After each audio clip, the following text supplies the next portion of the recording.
안녕하십니까. 법과 통하면 세상으로 통한다. 통통 법률안 놀자의 박지훈입니다. 오늘도 역시 제 옆에는 봄바람이 날리며 봄바 화사해라. 봄꽃처럼 화사한 네 분 자리했습니다.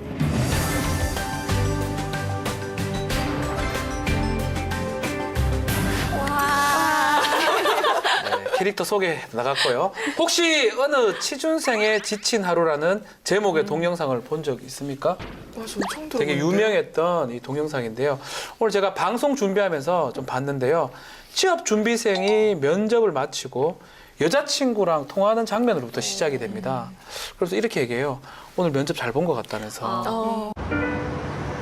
오늘 면접 굉장히 잘 본 것 같아. 정말? 너무 잘 됐다. 부모님한테는 연락드렸고? 그럼 나오자마자 바로 연락드렸지. 아, 우리 이번 주말에 볼까? 될 것 같다면서. 부모님한테는 내 좋은 소식 벌써 알려드린 상태인데, 근데 그때 문자 메시지 하나 오는데 합격했습니다. 지원해주셔서 감사합니다인데 손가락을 딱 떼보니까 앞에 불자가 있는 거예요. 여보세요? 여보세요? 오빠? 잘한 거라 토닥이면 왈칵 눈물이 날 것만 같아. 불자가 딱 있는데 그 모습 보면서 정말 취업 준비생이 진짜 모든 취업 준비생 이 130만 명이 지금 봤는데요.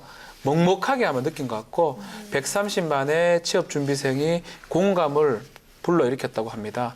취업 준비하는 데는 얼마나 힘들었는지 사실 여러분들도 취업 준비하는데 힘들었나요? 저는 고시 준비할 때 좀 힘들었긴 했는데 아마 우리 박세희 기자님은 취업 준비하는데 많이 힘들었을 것 같긴 한데요. 저는 이제 언론사를 한 번에 들어갔습니까? 솔직히 말씀해 주세요. 언론사 워낙 들어가기 어렵잖아요. 맞아요. 어렵죠. 근데 언론사뿐만 아니라 기업도 너무 들어가기 힘들어가지고 네. 저는 1년 준비했는데 그 정도면은 적게 했다고 하더라고요. 그 정도면 와. 적게 한 거고 네. 그때 제가 이제 친구랑 같이 살면서 친구는 기업을 준비하고 저는 이제 언론사 준비하고 이렇게 했는데 매일 이제 불합격 소식을 들으면 술을 먹으러 가고 그런 피폐한 생활이 이어졌죠. 1년 만에 됐네요. 네, 1년 만에 돼가지고 너무 다행이었어요. 전국에 있는 모든 신문사, 방송국 다 지원해 봤습니까? 셀 수 없이 많이 했죠. 국회 방송국 지원했었어요? 했을 거예요. 와. 왜 그거에 비해서 양준 기자는 뭐 거저 한 번에 됐다는 얘기가 있던데 맞습니까? 그 사실 그렇게 거절되진 않았지만 네. 박세희 기자보다는 상대적으로 적게 지원을 했던 거 같고 그 이유가 네. 박세희 기자가 저보다 어리니까 그런 것 같아요. 좀 더 이제 어려운 상황인 거죠. 시대가 지날수록 점점 취업률도 낮아지고 나이 차이 그래 많이 나진 않는 걸로 제가 알고 있는데 그렇게 하여튼 뭐 빨리 됐다니까. 우리 양 변호사도 좀 변호사하기 전에 뭐 취업을 했다고 제가 들었습니다. 저도 뭐 대기업에 지원을 해서 실제로 한 뭐 몇 개월 다닌 적도 있고요. 와. 근데 정말 아까 말씀하신 것처럼 그 몇 년 차인데 그 차이가 되게 큰 것 같아요. 그러니까 네. 제가 공사학번인데 제가 졸업할 때만 해도 막 뭐 취업하기 힘들다라는 얘기는 있었지만 지금 정도까지 아니었거든요. 지금은 거의 그냥 뭐랄까요. 재수, 삼수 그냥 그게 당연하다 그러더라고요. 저희 저 구사학번인데 저희 졸업할 때 IMF가 있었어요. 그렇죠. 그렇다 하더라도 취직은 좀 잘 됐는 편 같은데 그렇죠. 점점 안 되는 것 같아요. 맞아요. 저는 뭐 고시 공부를 좀 오래 해서 참 힘들었습니다. 이 상대방 직업을 부를 때 외국에서는 What do you do? What are you doing now? 뭐라고? What do you do? What do you do? 이래 하는데 우리나라는 어떻게 얘기하냐면 우리 사회에서는 너 어디 다니니? 라고 얘기를 해요. 그쵸. 뭘 회사가 어디야? 하는가를 묻지 않고 어디 다니니 묻는 게 맞아요. 많다 하는데 정말 하고 싶은 게 있는데 가슴 속에만 담고 있고 결국 하지 못하는 이 나라 모든 취업 준비생들에게 정말 조금이나마 위로를 해주고 싶어서 이 영상 만들었다고 하는데 우리 통통 법률안 놀자에서도 취업 준비에 지친 우리 취업 준비생들을 위해서 힘이 되는 내용 준비했습니다. 강하게 박세 기자님 설명 부탁드려요. 네, 강하게. 오늘의 법은 채용 절차의 공정화에 관한 법률입니다. 총 3가지 내용인데요. 먼저 첫 번째 개정한 내용은 채용 여부 고지에 관한 내용입니다. 네. 그러니까 구인자가 채용 대상자를 확정한 경우에 14일 2주 이내에 네. 채용 여부를 고지해야 한다라는 내용이고요. 그리고 두 번째 개정한 내용은요. 신체적 조건 기재 요구 금지에 관한 내용인데 구인자는 구직자에게 네. 사진을 포함한 신체적인 조건이나 출신 지역, 부모의 직업, 그리고 재산 상황 등을 기초심사 자료에 요구해서는 안 된다라는 내용입니다. 그리고 마지막 세 번째는요.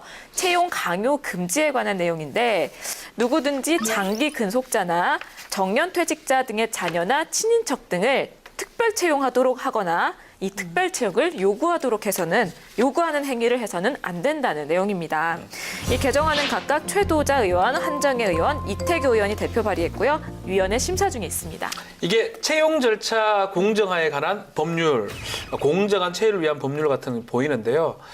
글쎄요, 첫 번째 지금 내용이 보니까 14일 이내에 구직 여부에 대해서 알려주라. 근데 이 강제성을 좀 띠고 있습니까? 그렇죠. 처벌할 수 왜냐면 있어요? 처벌이 되거든요. 오. 14일 이내에 구직자에게 채용 여부를 알리지 않을 경우에는 300만 원 이하의 과태료를 부과한다는 내용까지 이제 포함이 돼 있는데요. 네. 사실 그 현행법에도 채용 여부를 확정을 했을 때 지체 없이 구직자에게 알려야 된다라고 하는 조항이 있거든요. 10조에. 있어요? 예. 근데 이제 지금 현행 조항 같은 경우에는 처벌 규정은 따로 없어요. 그러니까 현행법에도 있는데 잘 지키지 않으니까 처벌 조항까지 뒀다고 하는데 글쎄 저도 그때 막 시험 같은 거 발표 기다리면서 마음 졸인 기억들이 사실 있는 것 같은데 채용 여부 우리 양진 변호사는 혹시 기다려본 적 있어요? 저도 기다려본 적이 있죠. 떨어져 본 적이 없죠, 사실? 떨어져 본 적 있죠. 네. 떨어질 때 근데 저는 굉장히 상투적으로 뭔가 그렇게 얘기하잖아요. 당신의 능력은 매우 뛰어나나 하지만 우리 회사에 맞지 않는 인재이므로 이제 죄송하다라 그러는데 그런 메일을 받은 기억이 저는 꽤 있거든요. 근데 그런 메일조차도 못 받는 사람들도 꽤 많다 그러더라고요. 저요. 네, 저. 아, 정말요? 안 받았었어요. 그러니까 합격을 했다, 불합격을 했다 알려줘야지 그걸 안 알려주는 데 사람도 꽤 많나 봐요. 임방울 변호사도 뭐 취직했었습니까?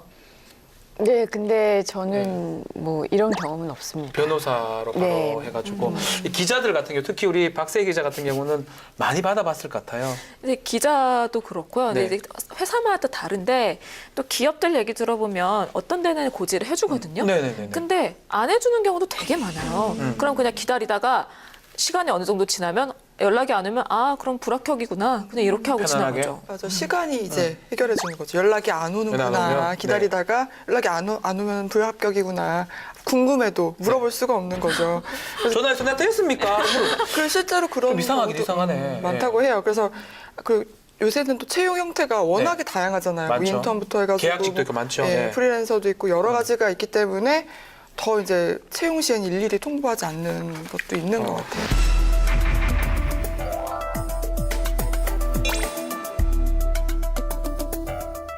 그러면 지금 안 해주는 경우가 구직했는데 떨어졌을 때 안 해주는 경우가 좀 더 많은 것 같은데 불합격 통보를 이렇게 받은 사람이 얼마 정도 됩니까?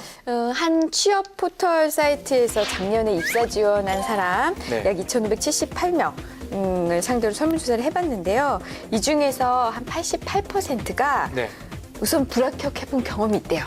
그렇죠. 뭐다 88%. 되는 그렇죠. 사람. 워낙 경쟁률이 높으니까. 뭐 양윤석 기자밖에 없어요. 빠르빠르는 사람. 한 번씩 떨어지는 게 정말 인간적인 거죠. 사실은. 88%는 떨어져 봤어요. 그렇죠. 본 떨어져야 사람이에요. 돼요, 사람이라면. 근데 이 네. 중에서 최종 면접 후에 네. 불합격 통보를 받지 못했다.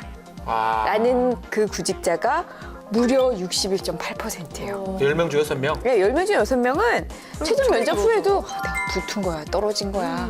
최소한 떨어졌다라는 통보를 받지 못했다는 와, 거죠. 좀 심한, 좀 잘못된 것 같긴 하네. 근데 이런 이제 구직자들이 사실 한 군데만 딱 지원을 하는 게 아니잖아요. 요새는 그냥 정말 공고 뜨면 다 돌린다 그러거든요. 그렇죠. 근데 이게 채용하는 또 시기가 다 겹쳐요. 비슷해요. 그래서 나름의 이제 1순위, 2순위를 이제 만들어 놓고서는 내가 여기 안 되면 여기 이렇게 하고 있는데 소식이 안 들리는 거예요. 1순위가 왠지 면접 잘 본 것 같은데. 느낌 좋잖아요. 그러면 그쵸. 그렇게 되면 왠지 2순위를 지금 만약에 이제 합격을 했대요. 올해요. 근데 혹시나 모르니까 또 가기도 그렇고 내가 1순위로 붙을 수도 있으니까 이런 애매한 경우들이 생길 수 있으니까 사실 채용 여부를 좀 통보를 불합격이라도 해주는 게 맞다는 거죠. 이게 좀 장단점이 있는 것 같아요. 만약에 내가 떨어졌다 했을 때 빨리 얘기를 해주는 게 좋습니까? 아니면 안 해주는 게 좋습니까? 당연히 빨리 해주는 게 낫죠. 해주는 게 떨어졌는데 떨어진 거면 빨리 알고 그래야 시간 줄이고 다른 데 알아보고 그러죠. 그래, 불합격 통지 받고 싶어요?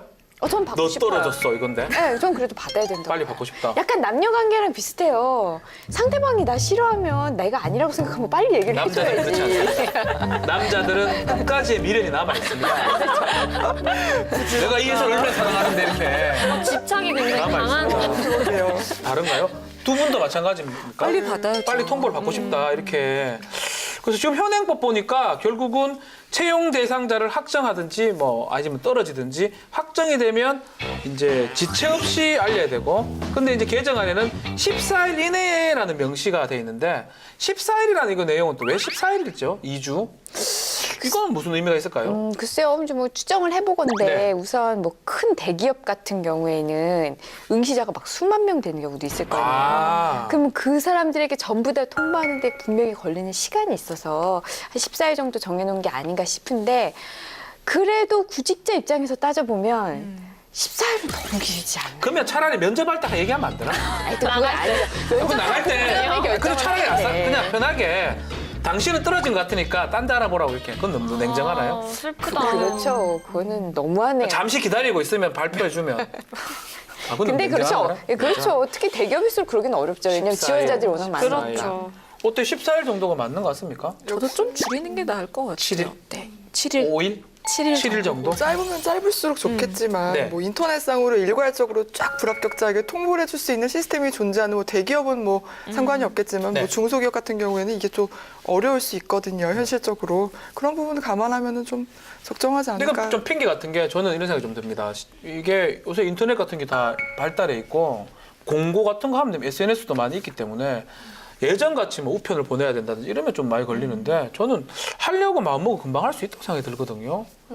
그래서 근데 14일 약간 정도. 그런 경우도 있어요. 저 이제 예전에 로펌 다녔을 때 네. 제가 채용 담당자는 아니고, 그러니까 이메일이랑 뭐 이런 이렇게 잡일을 했었어요. 스카우터라 그러죠. 네. 그냥 이렇게 뽑는 일을 사람, 다 예, 예, 이렇게 예. 담당을 했었는데, 왜냐면 합격자부터 통보를 일단 하는 거예요. 그래가지고 사실 결혼이 생길 수 있거든요. 이 사람이 아. 우리 회사 안 온다 그럴 수 있어요. 그러면 불합격자가 갑자기 이제 합격자로 올라오기 때문에 와. 그런 그 절차를 다 마무리하고 최종 불합격자가 딱 이제 선정이 되면 한 되면? 14일 정도면 그 안에 다 결정이 되는 것 같아요. 그럴 수도 있겠네요. 그냥 번복하면 또 그게 되게 좀 그렇거든요. 그래서 14일이군요. 아주 타당한 것 같긴 합니다. 기가 좀 얇아요. 제가 딱 들어보니까 이유가 딱 맞네. 그리고 통상 법률도 대부분 2주, 항고기간, 항소 뭐 이런 것도 2주고 14일 정도를 많이 하는데, 문제는 채용 여부를 2주 후에까지 얘기를 안 한다 그러면 가태료를 먹인다는데, 가태료 300만 이거 적절합니까, 박세 기자님? 조금 세긴 한데요. 세다고요, 근데 이번에는? 전 괜찮은 것 같아요. 그죠? 왜냐면 이걸 또 안 하면 또 무용지물이잖아요. 그러니까 지켜라고 하는 거니까 과태료 300. 어때요? 300 정도는 뭐 괜찮은 것 같습니까? 이하니까 300 이하잖아요. 괜찮을 것 같습니까? 이말 변호사님? 네, 뭐 없는 것보다는 나으니까요. 네네. 300만 원 이하면 괜찮은 것 같습니다. 지금 무엇보다 이제 불합격 통보를 필히 해줘야 되는 이유가 2015년 1월부터 이 채용 서류 반환제가 지금 시행되고 있습니다. 그렇죠. 그러니까 탈락한 사람이 나의 채용 입시 원서 이거를 돌라고 하면 14일 이내에 그럼 줘야 되는 거예요.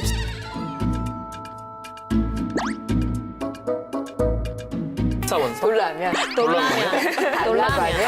하면 네, 죄송합니다. 네. 달라고 하면 14일 이내에 줘야 되는 건가요? 그러면 그렇게 보면 맞죠? 네. 그렇죠. 근데 당연히 그래야 되는 게 우리 내는 거 정말 많잖아요. 맞아요. 토익 성적표 내야죠, 대학 성적표 내야죠, 졸업증명서 내야죠. 네. 내야 될 거 정말 많아요. 그리고 개인정보도 정말 많이 들어 있고요. 그래서 입사 지원할 때 뭐 개인정보 보호 차원에서라도 이거 돌려받아야 돼요. 그거 말고 더 적지 않나요? 그리고 다? 사실 이력서에도 기재하는 사항을 보면 물론 회사마다 좀 다르기는 하는데, 우리가 쉽게 생각하는 뭐 학력, 경력, 자격증 이건 다 이제 기본 사항, 공통 사항인 것 같고요. 네. 그 외에 뭐 키, 몸무게, 혈액형, 종교, 부모님 직업, 뭐 심한 경우에는 사실 살고 있는 집이 전세인지 월세인지 체크하라는 경우도 그거 왜 있었대요. 필요한 거예요? 필요해요? 그러니까 너무 이건 제출하고도 꼭 돌려받고 싶은 거죠, 이거는. 이런 거 알리가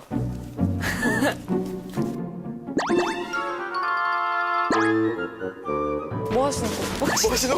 너가 아버지 뭐 하시노? 그러니까 이게 유명한 친구의 대사가 있죠. 그게 이제 사실 이게 이런 것 때문에 나온 거네요. 부모님의 직업을 확인한다. 저는 전혀 이해가 안 되거든요. 부모님 직업하고 그 지원자하고 무슨 상관이 있는지. 그래서 저 이력서에 어디까지 적어봤는지 한번 얘기 나눠보겠습니다. 양지민 변호사도 이력서 썼다면서요. 의외로 부모님 뭐 성함, 네. 그러니까 가족 관계, 네. 부모님하고 뭐 제 동생, 그리고 직업, 그리고 학력상 뭐 이런 거는 많이 적어봤던 것 같아요. 의외로. 그건 뭐 공통 상황이죠. 그렇죠. 거의. 그거는 그냥 다 물어보는 거 저는 대기업의 법무실에 한번 지원한 적이 있습니다. 네. 정말 좀 되고 싶어서 네. 동영상을 찍어서 냈습니다.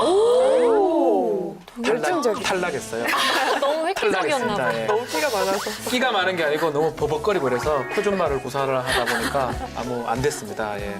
별의별 걸 다 해봤는데 박세 기자님 어디까지 적어봤습니까? 저는 심지어 이제 키, 몸무게 이런 조금 것까지 적어. 거짓으로 적었지 않습니까? 키는 아니에요. 늘리고 솔직하게. 몸무게는 줄이고. 조금 그런 게 소수점 네네. 이렇게 좀 알 것 했는데 같은데, 예, 예. 그건 좀 정말 좀 그렇더라고요. 제 몸무게가 왜 필요한지. 저도 제가 예전에 다녔던 그 로펌에 지원을 할 때 이력서를 그냥 시중에 떠도는 그 이력서를 다운받아서 네. 적는데 진짜 가족상까지 괜찮아요. 뭐 가족이 궁금한가 보다. 궁금할 근데 수 있지. 왜 부모님의 나이까지 내가 이해하겠어. 나이도 괜찮죠. 예. 근데 부모님의 직업 나가서 학력상 있는 거예요. 다 적게 돼 있는. 부모님의 학력과 부모님 학력을 몰라요. 우리가 어떻게 무슨 알아요? 상관이지? 라는 것도 있고 또 제 주변 지인 얘기 들어보면은 가족의 월 수입 또 적게 돼 있대요. 그걸 어떻게 알아요?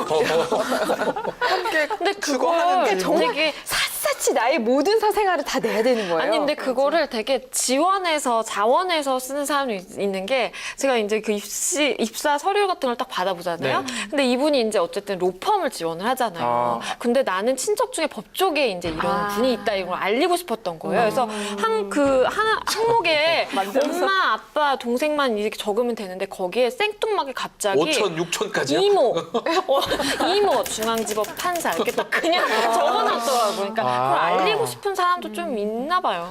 어쩌면 그거는 본인이 원해서 적은 거랑 상관이 없는데 회사에서 그런 어떤 이력서를 요구한다면 사실은 좀 문제가 아닌가. 저 같은 경우는 이제 몸무게 같은 거는 저는 좀 줄여서 적습니다. 아 줄여서. 많이 줄여서 적어요.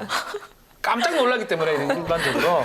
그래서 뭐 근데 키하고 몸무게가 뭐 예를 들어서 법률을 하는 사람이 키하고 몸무게 필요 없거든요. 그러니까요. 근데 그 이력서 양식이 꼭 적도록 돼 있어요. 사실 필요 없는 것 같은데 어때요, 박 기자님? 그러니까 이게 안 쓰면은 불이익이 혹시나 오지 않을까. 그렇죠. 이거 공란을 두면 그래서 하는 것 같은데 그래서 제가 실제 취준생, 취업준비생들의 이력서를 좀 구해봤는데 네. 취업준비생 김모 씨 이력서를 함께 일단 보시죠. 이야. A 기업의 이력서인데요. 혈액형을 묻고 있죠. 아니 이거는 왜 응급 상황에서 회사에서 뭐 피드해 줍니까? 그러니까요. 아, 뭐 A형이면 소심해서 안 뽑으려 그래? 어머. O형이면 뽑아. 이게 왜 혈액형을 묻냐고 이거를. 근데 이뿐만이 아니에요. 이건 네. B기업 이력서를 한번 보시면요. SNS 주소를 묻고 있어요. 내 사생활을 늘 체크하려고 쓰는 거 아니야? 근데 이제 저같이 이제 술을 좋아하는 분은 술자리에서 찍은 사진 되게 많을 거 저는 아니에요. 모든 사진에 술 먹고 찍은 사진. 그렇죠. 그렇죠. 그러면 이게 지원하기 전에 다 지워야 되는 건지. 그래서 마지막으로 C기업 이력서인데요. 본적, 가족관계, 혈액형 등 적어내야 되는 개인정보가 6가지나 됩니다. 본 적은 왜 적어야 돼? 이게 안 일단 등록기 문제가 되죠. 등록기. 그렇죠. 그거 알아서 뭐 하게? 그러니까 이게 과연 기업 입사에 꼭 필요한 정보인지 좀 의문이 가요. 사실 학력 이런 거는 필요할 수 있어요. 왜냐하면 해야 되니까. 학력은 근데 진짜 뭐 본적이라든지 혈액형 뭐 왜 하라고? 전자를 합니까? 뭐 수혈이 필요합니까? 뭐 어쩌라고? 그러니까요. 사투리가 나옵니다. 죄송합니다. 진짜 가뜩이나 취업도 어려운데 정말 너무한 것 같고 한 기업에서 평균 몇 개의 어떤 요구사항이 있습니까? 개인정보? 네, 고용노동부가 최근 발표한 조사에 따르면요. 30대 기업 중 네. 지난 하반기 채용을 실시한 24개의 기업이 평균 2.6개의 개인정보를 요구하는 것으로 나타났습니다. 직무 능력과 관계없는 입사 지원서 속의 개인정보는 주민등록번호, 키, 몸무게, 생년월일, 본적, 혈액형, 병역사항, 가족관계 등의 항목을 직무와 무관한 인적사항으로 보고 24개 기업의 입사 지원서를 조사를 했는데요. 네. 조사 결과 생년월일과 병역사항을 요구한 곳이 24개 기업 중에 각각 22곳과 23곳으로 가장 많았고요. 그렇죠. 네. 혈액형과 SNS를 물은 기업도 각각 한 곳 있는 곳으로 나타났습니다. 무려 최대 6개의 인적사항을 요구하고 있는 기업도 있었는데요. 입사 지원서에 개인정보 기입을 요구하는 게 어제 오늘 일이 아닌 거죠. 아니 이런 것 때문에 결국 이를 많이 기재해야 되기 때문에 능력이 아닌 다른 것들 때문에 차별받는 게 아닌가. 그래서 오늘 볼 개정안 두 번째가 지금 나온 것 같은데 맞죠? 네, 맞습니다. 이 채용 절차의 공정화에 관한 법률 지금 네. 현행 시행되고 있는 규정 중에 뭐가 있냐면요. 고용노동부가 표준 이력서를 만들어서 권장할 수 있다라는 규정이 있긴 해요. 네네. 그 표준 이력서에 보면 괜찮아요. 정말 표준 이력서에는 딱 필요한 것만 있거든요. 근데 문제는 이게 권장할 수 있다라고 해서 권장할 수 거의 있다. 지켜지는 데가 없어요. 그래서 이번에 들어온 개정안은 뭐냐면 이런 이력서의 신체적 조건, 우리가 지금 얘기했잖아요. 네. 얘기하고 있던 그런 엉뚱한 내용들, 업무와 필요 없는 그런 그러니까요. 내용들. 비만이 못돼 내가. 예, 이런 거는 기재하도록 요구할 수 없다라는 조항을 신설하자는 건데요. 네네. 좀 더 구체적으로 말씀드리면 구인자는 구직자에게 그 직무 수행에 필요하지 않은 용모, 키, 체중, 아니면 또 이와 관련된 사진, 그리고 출신 지역, 어느 출신 지역인지, 부모의 직업, 재산 상황 뭐 이런 것은 그 기초 심사 자료에 기재하도록 요구해서는 안 된다. 즉 이력서에 이런 걸 써서 내십시오라고 요구해서는 안 된다는 거고요. 이거 어기면 과태료 아닙니다. 500만 원 이하의 벌금에 처해지도록 하는 내용이 들어 있습니다. 그러니까 쉽게 말하면 앞으로 기초 심사 자료에 키라든지 몸무게라든지 출신지라든지 부모님 직업 같은 거 이런 거 기재하면 안 된다 이런 거죠. 당연하죠. 동의합니까? 이게 업무 수행이랑 무슨 상관이 있나요? 그렇죠. 사실 그러니까 뭐 예를 들어서 내가 무슨 피팅 모델을 지원을 해요. 그럴 때는 뭐 그런 키, 몸무게, 뭐 허리 좀 하면 안 돼. 사이즈 운동 좀 하면 안 되죠. 왜? 아니 그럴 수 있겠지만 그럴 때는 요구하는 게 이제 이해가 되지만 네. 사실상 로펌에 지원하고 내 변호사 할 거가 아니면 뭐 그냥 일반 대조공채 사원으로 지원을 하는데 내 키 뭐 작으면 안 뽑을 거 아니잖아요. 그런 거가 사실 요구라는 저는 이유는 잘 모르겠어요. 그러면 어느 정도 정보를 딱 제출하는 게 맞다고 생각이 들어요? 어느 정도? 정말 업무 수행에 관련한 네. 거, 자격증이랄지, 학력? 학력이랄지, 자격증 토익 여부, 이런 거? 뭐 그 정도. 그 직무 정도만? 연관성이 네. 가장 중요한 것 같아요. 성별은요? 나이 성별 같은 건 해야 되겠죠 아마도. 그렇죠. 나이 기초 나이 정보잖아요. 성별은 해야 되겠고 그리고 저같이 비만 이런 거는 좀 통통한 편이면 이렇게 그런 건 필요 없는 필요 거죠. 없죠. 필요 없고 정말 업무 수행과 관련된 학력하고 자격증 정도 그 정도만 기재하면 될 것 같긴 한데 그래서 제가 좀 눈에 들어온 게 보니까 사진 부착인데 사진 이건 어떻게 나온 거예요? 사진 같은 경우는? 이게 학연 지연 외에도 네. 사진을 포함한 신체적 조건으로 이제 채용 과정에서 차별을 느낀 구직자들이 많아요. 많아요. 네. 많아요. 그래서 저희가 막 증명사진도 굉장히 공들여서 막 공들이죠. 찍잖아요. 지난해 말에 이제 한 취업 포털 사이트에서 조사를 했는데 928명을 대상으로 조사를 했는데 네. 채용 과정에서 외모적으로 차별을 느꼈다고 답한 구직자가 72.4%. 사진을 이렇게 하면 자기 사진을 그대로 내지는 않잖아요. 그렇죠. 그러니까요. 많이 보정을 하죠. 저 같은 경우에 이중턱인데 원래 턱이 없어지더라고요. 제가 원하지 않았는데 없애주세요. 요새는 그게 다 기본이에요. 기본으로 기본이에요? 그냥 얼굴 하얗고 눈도 커지고 갑자기. 그럼요. 다 똑같이 생겼어요. 그렇죠. 그러니까 이게 근데 또 문제가 뭐냐 보니까 사진을 찍고 났는데 이게 1년이 지났거나 이러면 이것도 못 쓰더라고요. 요런 또 작년 것도 못 쓰는 걸로 돼 있던데 이 사진 그냥 붙이면 안 되나? 어떻게 돼요 이거는? 근데 사진 같은 기업에서는 거? 네. 지원자 사진이 그래에도 불구하고 필요하다고 그런 입장이 많더라고요. 안 붙이면 안 돼요? 네, 네. 그 동해 사이트에서 인사 담당자 네. 366명을 대상으로 기업의 구직자의 사진과 신체 정보를 필요하다고 생각하는 이유를 조사를 했더니요. 절반 이상이 본인 확인 및 부정 응시를 막기 위해서라고. 일리 있네. 네, 답했다고 하네요. 네. 다음으로는 기업이 요구할 수 있는 최소한의 정보라고 생각한다는 의견이 있었습니다. 이게 최소한의 정보, 이게 얼굴이 최소한의 정보다 사진이 글쎄요. 근데 본인 확인 이 말은 조금 맞는 것 같아요. 본인 확인을 위해서 아니면 부정행위. 제 아는 친구 중에 쌍둥이가 있어요. 일련성 쌍둥이. 참 이거 진짜 시간이 많이 지나서 그러는데 대신 쳐주기도 해요. 아무도 알 길이 없어요. 근데. 그쵸, 모르죠. 사실. 근데 실력이 비슷해요. 누가 치든 뭐 비슷하기 때문에 큰 차이는 없는데 글쎄요, 하여튼 요거 하기는 조금 필요할 것 같은데 글쎄요, 사진 같은 거 이거는 어떻게 생각합니까? 부착을 해야 되나 말아야 되나? 저도 이게 네. 좀 본인 식별을 위해서는 자신 있다 이 말이죠? 아니 그게 아니라요. 네네. 자신 있다는 게 아니라 그 본인 식별을 위해서 이 정도까지는 되는데 다만 이제 너무 외모를 중시하는 그 문화가 문제라고 생각을 해요. 저는. 양은석 기자는 저도 그런 것 같아요. 사진? 사진은 필요하다고 생각하거든요. 네. 그러니까 나는 이런 사람이다라고 소개하는 거잖아요. 네. 그런 거를 그런 측면에서는 필요하다고 생각하는데 외모 차별이 있다고 느꼈다고 생각하는 사람이 72%나 되니까 또 네. 생각해보면 글쎄 저는 사진은 내야 되는데 내려면은 보정을 하면 안 된다 생각됩니다. 아예 내지를 말든가 내놓고 다 쌍둥이들이에요 저는. 이거는 조금 저는 임방울 변호사 어떻게 생각하세요? 저는 사진 부착 절대 반대입니다. 아, 자, 그래요? 우선 이쁜데? 물론 그렇긴 예. 하지만 사진 부착을 절대 반대하는 이유는요. 이게 서류 전형, 그러니까 서류 전형으로만 탈락시키는 경우에서 1차 있잖아요. 아. 서류만 보는데 이거는 동일성 식별 필요 없어요. 그렇잖아요. 아. 이 사람이랑 이 사람이 동일이냐. 그거 식별 필요 없어요. 서류 심사만 할 때는. 그렇잖아요. 서류에 기재된 걸로만 탈락이냐 합격이냐를 결정하는데 결정하기 때문에. 근데 그때 얼굴이 왜 필요한가요? 그리고 사실 지금 우리가 쭉 얘기가 나왔지만 실제 얼굴과 사진 속의 얼굴이 동일하지 않은 경우가 너무 많아. 너무 달라요. 너무 달라요. 저 사실 예전에 그러니까 제가 몇몇 다른 변호사님한테 들은 얘기, 그러니까 네. 채용하시는 변호사님한테 야 이번에도 속았어. 왜요? 사진과 다른 애가 왔어. 이런 얘기 많이 들었거든요. 맞아요. 사진과 실물이 달라요. 그래서 그 기능을 상실을 했고 네. 다만 사진이 필요한 경우 있을 수 있죠. 예를 들면 시험을 봐.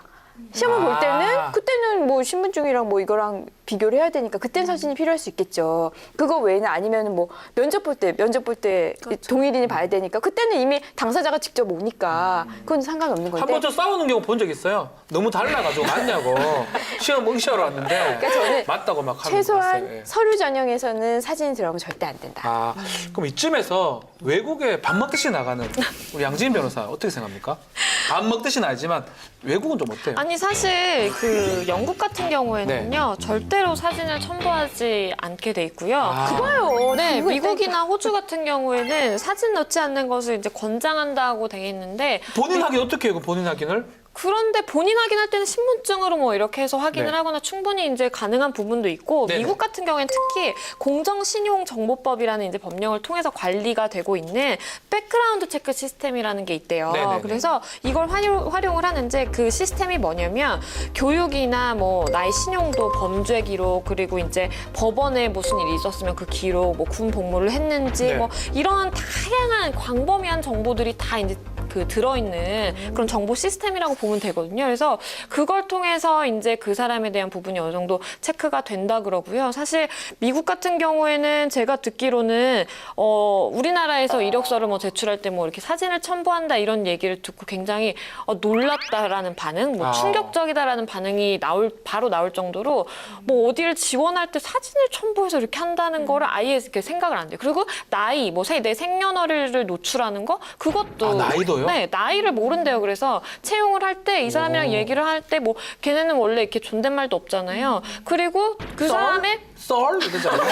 그거는 그쵸. 나보다 이제 보스한테 이렇게 네네네. 하겠지만 이렇게 채용을 할 때 보면 그 사람의 능력, 정말 이 직무와 관련된 능력에 초점을 맞춰서 보지 나이도 사실 상관이 없다라는 거죠. 와, 개정한 기초심사자료 정보 보면 그러면 이거 말고 또 빼야 될 게 있나요? 필요 없는 거? 저는 본적을 적으라는 게 조금 등록 이해가 기준지? 예. 지금 등록 기준지 그게 그렇죠? 꼭 이제 예. 면접을 보러 가면 어디 사람이네 이렇게 얘기가 나오잖아요. 본 적은 우리 아버지 고향 아닌가요? 네, 근데 또 이렇게 또 연결을 하셔서 아. 이거 지역주의를 유발하는 요소가 그러게. 아닌가. 지역주의를 모르겠어요. 우리가 꼭 타파해야 될 지연. 지연. 네. 네, 왜 저를 보십니까?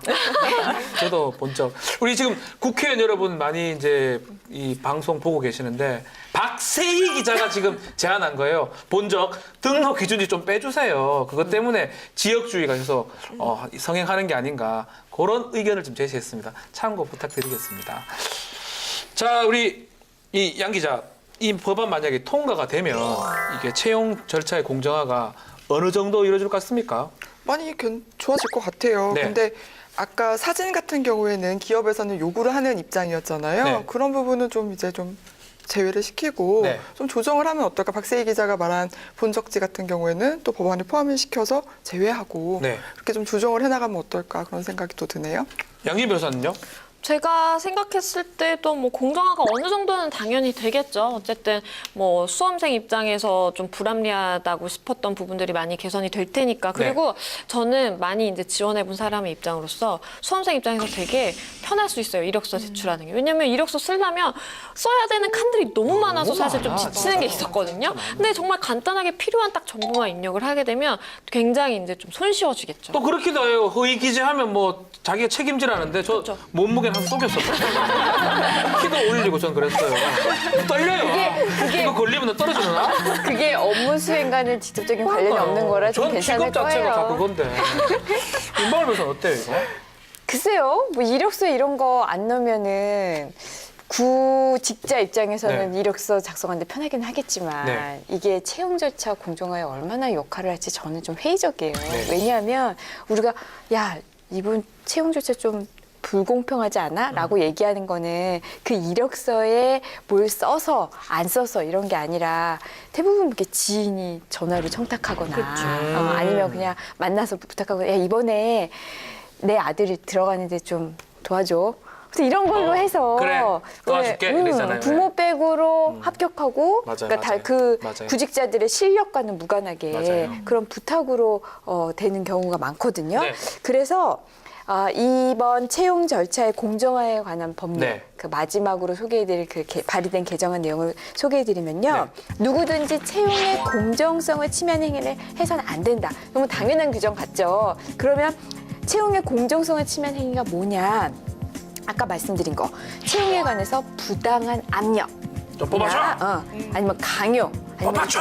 청탁 좀 뽑아줘. 뽑아주세요. 예, 이런 거 하는 거 안 됩니다. 안 되고, 네. 이거는 채용의 공정성을 침해한 행위예요. 그 외에 장기 근속자나 네. 정년 퇴직자의 자녀나 친인척을 우선적으로 채용하거나 특별 채용하는 그런 제도를 둔 회사들이 꽤 과거에 좀 있어요. 많았어요. 예, 근데 네. 이제 그거를 못하게 만들었고요. 그거를 하거나 그렇게 특별 채용하거나 그런 특별 채용을 요구하는 행위를 할 경우에는 모두 다 공정성을 침해하는 행위를 보고 네. 이거 근데 처벌이 세요. 쳐버리세요?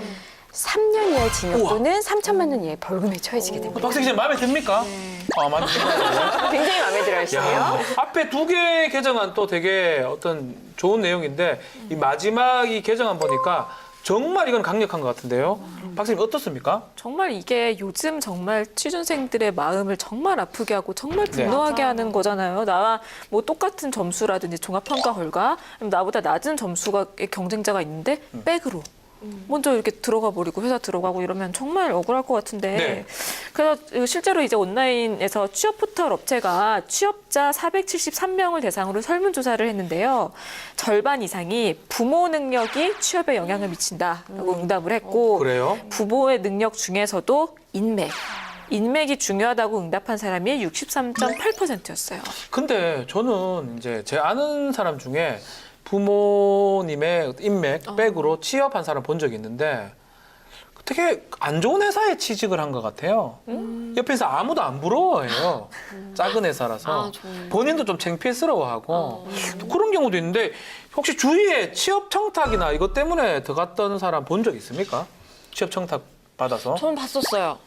네. 그러니까 뭐 확실하게까지는 뭐 모르겠지만 네네. 사실 이렇게 취업 청탁으로 들어갔다 그러면 주변에서 알 수밖에 없어요. 왜냐하면 얘가 여기를 갈 수 있는 사람이 아닌데 갔네 그렇죠. 이렇기 때문에 낙하산. 주변에서 이제 다들 놀라는 거죠. 왜냐하면 그 회사 같은 경우에 되게 큰 회사여가지고 거기서 인턴이 없으면 아예 그냥 서류에서 걸러진다고 다들 알고 있던 회사였어요. 아. 근데 인턴을 한 번도 안 했던 이렇게 팽팽 놀던 친구가 거길 딱 합격을 한 거예요. 처음에 첫 번째로. 그래가지고 주변에서도 다들 이렇게 좀 말이 많았던 그런 일이 있었죠. 제 아는 사람은 그런 것도 있어요. 너무나 말도 안 되게 들어오다 보니까 이거 기업의 오너에 관련된 사람이 아닌가.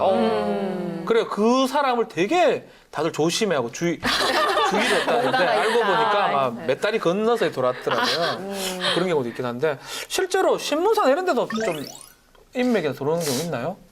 방송국? 근데 이건 좀 방송을 보시면서 이제 의원님들도 약간 찔끔 이렇게 하실 의원님 거예요. 얘기하세요. 오늘 박세희 이름 다 팔았어요. 아니, 이제 얘기를 하셔야 기사도 돼요. 많이 됐고 논란이 됐었잖아요. 네네네네. 사실 국회의원 네. 보좌진으로 이제 친인척이 채용되는 경우 그런 경우도 있었죠. 그것도 어쩌면 기업에서 만약 그렇게 했다 그러면 이 채용 절차 공정하게 법률 위반이 되고 지금이라면 3년 이하의 징역, 3천만 원의 벌금 가능하다라고 이런 생각이 좀 드네요.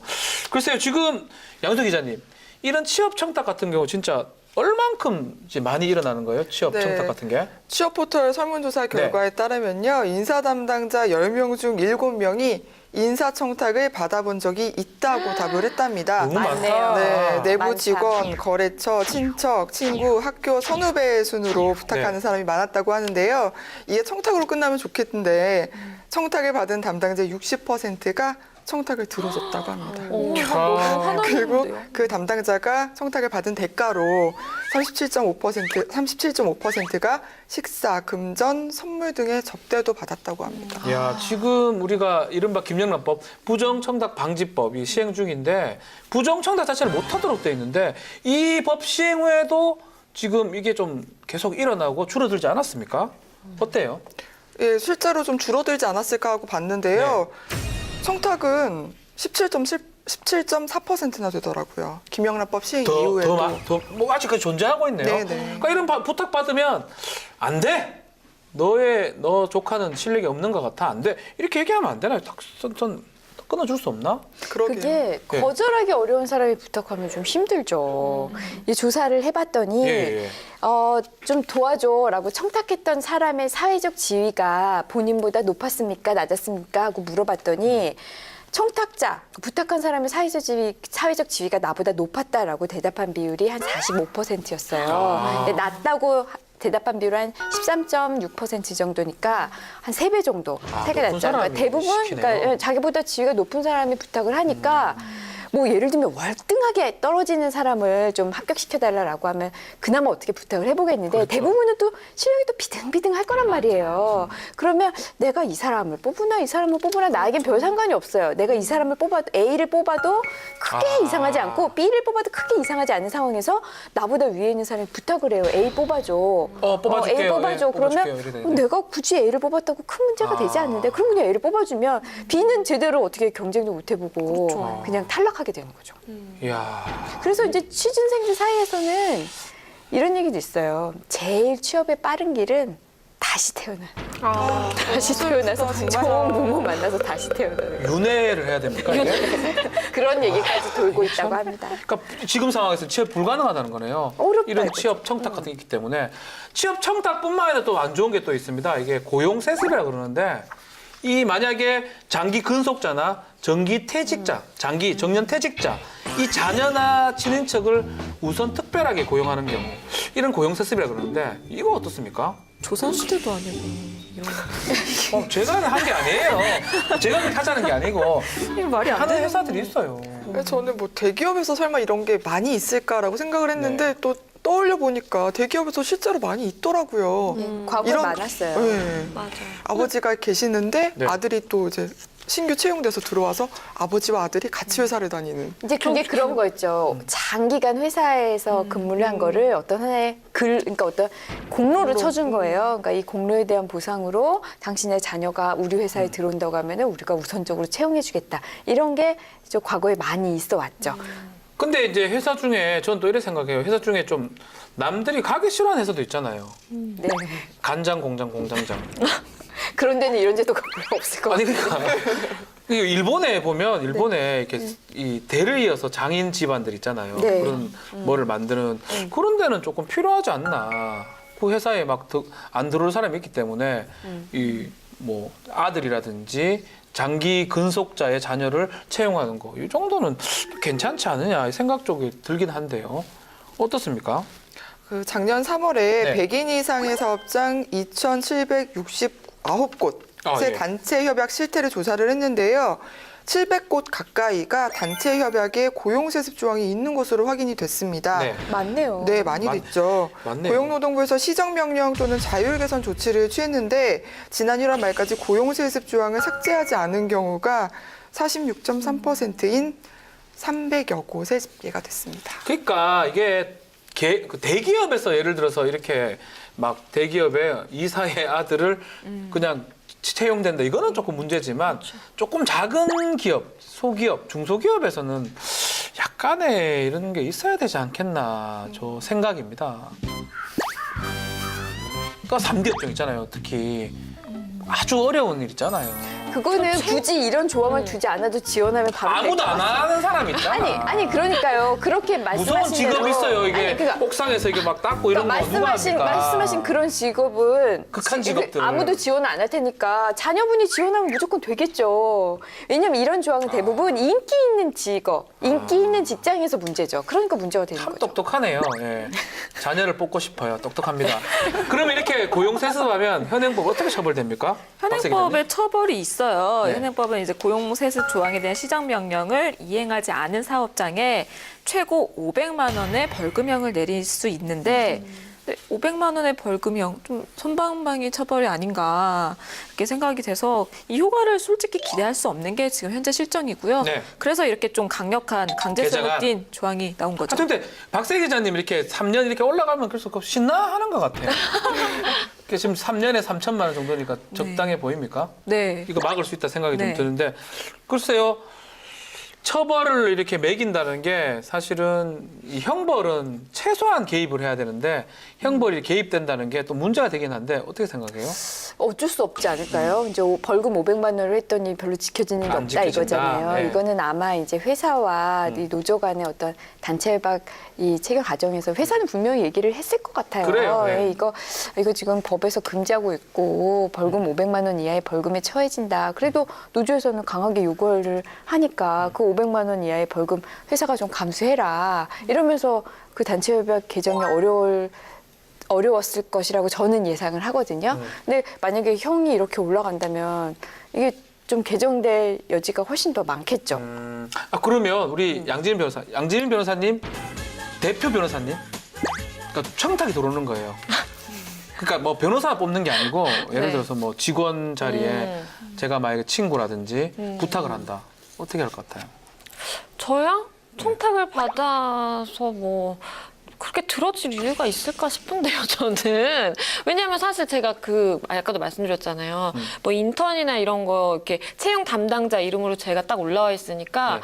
그 많은 후배들이 사실 저한테 연락이 왔었어요. 네네. 뭔가 할 수 있을 줄 알고. 그러면서 이렇게 채용 청탁을 대놓고 하는 건 아니지만 어떻게 은근히 거절할 거예요? 제가 부탁했다. 우리 아들 그 로펌에 좀 취직시켜 주십시오.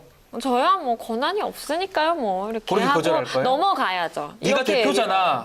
대표는 그냥 허울뿐이지. 내가 무슨 권한이 있겠니 하고 잘하네. 넘어가야죠. 잘하네. 이거는. 자, 박세희 신문사장님. 우리 아들 좀 취직 좀 시켜주세요. 그런 청탁을 한다. 네, 제가 했습니다. 예. 신고해야죠. 3년 뭐야 이게 진짜로. 야, 냉정하네. 아유. 임박을 변호사님은 어떻게 거절할 것 같아요? 거절할 거예요. 저요? 네. 그럼요. 저도 거절을 해야죠. 저는 교과서적으로 얘기할 거예요. 어떡할 거예요? 박지훈 변호사님, 지금 취업 못하고 있는 구직자들이 얼마나 많은지 아십니까? 박 변호사님이 부탁하신 분의 이력서를 제가 꼼꼼하게 봐서 공정하게 뽑도록 하겠습니다. 근데 이거 인간관계 오해할 끈짝 수도 끊어. 있을 것 같아. 예. 받아주겠다는 걸 받아주는 오해할 걸 수도 오해할 있을 것 수도 같아. 있다. 야, 진짜 이 채용 관련돼서 많은 얘기를 좀 나눠봤는데 이거 말고 공정한 채용이 되기 위해서 더 필요한 게 또 뭐가 있을까요? 공정하게 채용이 되려고 그러면 또 뭐 어떤 게 있을까요? 이력서도 이렇게 좀 간소하게 하고 가장 좋은 거는 어쩌면 공개 경쟁으로 뽑는 게 맞긴 한데 또 한편으로는 특별 채용이 필요한 경우도 있긴 한 것 같기도 하고요. 저는 약간 면접이나 이런 거 보면서 되게 네. 이거 잘 알고 싶다라고 했던 게 내 점수가 궁금한 거예요. 내 면접 점수라든지 어떡해. 최종 점수가 좀 궁금한데 그런 거를 뭐 물어볼 수도 없고 좀 그랬거든요. 근데 네. 물론 뭐 대기업 같은 경우에 이걸 다 뭐 공개하고 알려주는데 비용도 들고 시간도 들고 뭐 좀 낭비라고 생각될 수도 있겠지만 그냥 객관적으로 날 봤을 때 내 점수가 어느 정도인지 궁금한 거는 거기에 이제 지원자로서는 사실 권리라고 볼 수도 있는 부분인 것 같아요. 그래서 그런 걸 좀 고지를 하는 뭔가가 좀 시스템 더 이런 게 속상하지 않을까요? 아, 그럴 수도 있겠다. 점수하는 거? 하위 1%입니다. 이렇게 나오면 굉장히 낙담하겠지만. 그럼 내가 이제 인지를 하고 하위 1%에 맞는 회사에 지원하면 되지 않습니까? 그래서 좀 그런 게 있었으면 좋겠어요. 정보를 나중에 시험 성적도 좀 알려주면 좋겠다. 떨어졌다 하더라도. 그러네요. 최종 면접 결과 네. 그 정도 되면은 뭐 면접 결과 그 전 단계 시험 점수 결과 그 정도만 뭐 5배수, 3배수 그 정도만 남을 거 아니에요? 네. 그 정도 지원자만 블라인드로 이렇게 뭐 지원자 몇 점. 근데 뭐 면접 점수만 100점이야 한 지원자가. 그래서 됐어. 그럼 의심스럽잖아요. 네네. 좀 확실하게 걸러낼 수 있는 방법도 있고 좋을 것 같아요. 박세 기자님 뭐 좋은 좀 채용 생각을 좀 네, 생각 좀 해봐야 되겠습니다. 예. 채용한다는 게 사실 또 쉽지가 않는 과정 같아요. 요새는 뭐 보면 이 술 먹으면서 이 사람의 어떤 마음이라든지 알 수 있기 때문에 취중에 또 한다고 그러더라고요. 그런 데도 저 있어요? 같으면 다 취직해요, 그러면. 저는 다 취직해요, 그러면. 정말요? 술 먹으면 제가 술을 너무 많이 마셔보기 때문에 어른들하고도 먹고 정말 아이들하고도 먹고 그러니까 제가 막 그런 데 간다 그러면 깜짝 놀랄 겁니다. 폭탄 막 말아서 막 드시긴 하기 때문에 저는 또 그런 또 시절을 또 벗어났기 때문에 조금 어렵긴 한데 요새는 하여튼 다양하게 뽑는 방법들이 있는 것 같습니다. 자, 오늘 취업 준비생 여러분이 지금 잠시 이 국회 방송을 지금 보고 있을 것 같은데 지금부터 3분만 좀 기다려주시면 됩니다. 오늘 내용 양지은 변호사가 간략하게 정리해드리겠습니다. 네, 오늘 채용 절차의 공정화에 관한 법률 알아봤는데요. 우리 세 가지 내용에 대해서 알아봤습니다. 먼저 첫 번째 내용은 구인자가 채용 대상자를 확정한 경우에 14일 이내에 구직자에게 채용 여부 결과를 알려야 된다라는 거고요. 네. 이걸 지키지 않으면 300만 원 이하의 과태료를 부과받을 수 있다는 점까지 얘기를 나눠봤습니다. 두 번째로는 신체적 조건 기재 요구 금지에 관한 내용인데요. 구인자는 구직자에게 사진을 포함한 뭐 신체적 조건, 출신 지역, 부모님의 직업, 재산 상황 이런 불필요한 내용을 기초심사 자료에 기재할 것을 요구하면 안 된다라는 내용이었습니다. 마지막 세 번째는요. 채용 강요 금지에 관한 내용인데요. 누구든지 장기 근속자, 정년 퇴직자 등의 자녀나 친인척 등을 뭐 특별 채용하거나 우선 채용하는 행위를 해서는 안 된다라는 내용이었습니다. 이 법률이 다 통과된 건 아니고요. 위원회 심사 중에 있는 이 개정안 우리가 잠시 살펴봤습니다. 가뜩이나 좁은 취업문 앞에서 그리고 탈락의 아픔과 함께 찾아오는 개인정보 걱정까지 지금 하고 있지 않습니까? 이 두 번 울고 있는 우리 취업 준비생들에게 모쪼록 좋은 소식이 전해지기를 바랍니다. 통통 법률안 놀자는 오늘 여기까지입니다. 시청해주신 여러분 감사합니다. 해맑게 믿어준 대로 하나뿐인 걸 지금까지 내 꿈은